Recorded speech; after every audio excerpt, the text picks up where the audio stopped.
الزمالك والعناصر اللي موجوده في فريق الزمالك، الدوري شايفه زي السنه دي؟ الزمالك فرقه هايله جدا السنه دي. اللي منجح فرقه الزمالك ان هم عندهم تجانس وثبات التشكيل. يعني انا شايف ان الزمالك لو مشي كده هياخد الدوري. النادي الاهلي بيبني فرقه جديده و او الاهلاوي يقول لي الزمالك لو مشي كده هياخد الدوري.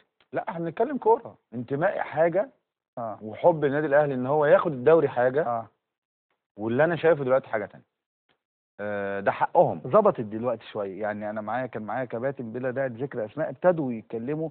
كان من الاسبوع اللي فات لو معايا ضيف زملكاوي الزمالك، معايا ضيف اهلاوي الاهلي، خلاص بقى. ابتدت زي ما تقول الدنيا يعني تظبط شويه من يعني. زمان الكلام ده، واحنا الفكر بقى والمنتاليتي لازم يتغير شويه. اه انتمائي جوايا والناس عارفه انا اهلاوي بموت في النادي الاهلي، كنت في يوم من الايام كابتن النادي الاهلي. ده طبيعي، انما انا بكلمك بلغه المدرب كمان.